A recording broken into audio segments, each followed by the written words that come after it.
Bonjour, aujourd'hui nous sommes dans le Pays Basque, nous sommes à Bidart dans les Pyrénées-Atlantiques. C'est un village de 7000 habitants, tourné essentiellement vers l'océan et vers la mer. Il faut savoir qu'à Bidart, à une époque, on pêchait la baleine. Et pour nous parler de l'histoire de Bidart, je rejoins Roberto Raspiangeas. Voilà, je le prononce bien, ça va? Parfaitement. À l'emplacement de l'embouchure de l'Ouabia, qui est un petit fleuve côtier, se trouvait à la place de la plage, qui est actuellement un petit port dans lequel il y avait les baleinières et à partir desquelles on allait attaquer les baleines dans le golfe dans une période qui allait de l'équinoxe d'automne à celui de mars. Donc il faut savoir d'une baleine, on pouvait extraire jusqu'à 40 tonnes de graisse par baleine. C'est-à-dire que la baleine elle-même, celle qu'on choisissait, c'était des baleines, baleines franches, baleines des Basques, extrêmement monstrueuses au niveau de leur poids et de leur distance. Et effectivement, c'était des baleines de 40 tonnes.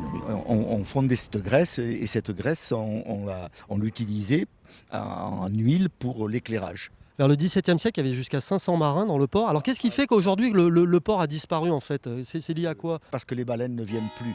On les tue, on tue les petits, on tue les mères. Au bout d'un moment, ici comme ailleurs, elles ne viennent plus. On n'entretient plus le port, il n'a plus d'utilité pour la chasse à la baleine puisqu'on va la chasser ailleurs avec de grands bateaux.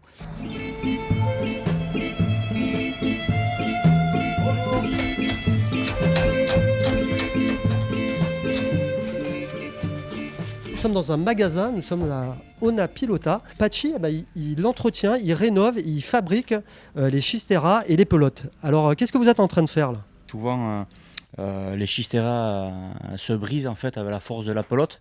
Donc toute l'armature, les côtes qui sont faites en châtaignier se brisent. Donc on doit les scotcher et des fois les remplacer, quoi. Alors c'est un travail artisanal vraiment. Alors combien de temps il faut pour fabriquer justement ce modèle-là? Ça demande pas mal de temps et donc voilà, c'est 35 heures quand on sait les faire. Sinon on met beaucoup plus de temps. Alors vous fabriquez aussi des pelotes. On voit ici sur la table les différentes étapes. Donc vous voyez, les étapes de fabrication, il y a du latex, ensuite il y a de la laine, ensuite il y a un premier cuir de chèvre et ensuite un deuxième cuir de chèvre.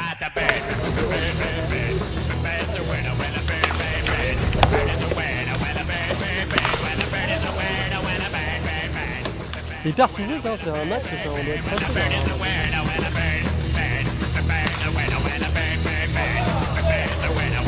hein. Yes, tu vas avoir une fessée, hein, si tu continues. On assiste à une partie de grand chistera, donc les joueurs jouent 3 contre 3 dans un fronton à l'extérieur. En pelote, il y a 22 spécialités de pelote. Alors qu'est-ce qui fait par exemple la spécificité là, de cette partie là? Les parties de Grand Chistera se déroulent en 40 points. Le but du jeu, c'est de renvoyer la balle qu'on appelle la pelote sur le mur de frappe, au-dessus de la ligne horizontale, noire.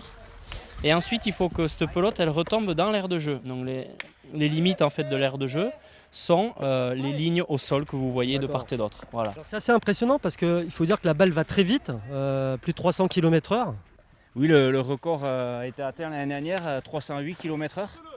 Et donc c'est vrai qu'il faut bien suivre la pelote des yeux. C'est pour ça que vous avez peur d'ailleurs, non? Je fais attention à la pelote, hein, c'est dangereux hein, parce qu'il faut faire attention où elle retombe. Si ça vous a donné envie de jouer à la pelote, vous êtes invité à venir voir John et Pachi. Voilà. Allez, c'est parti.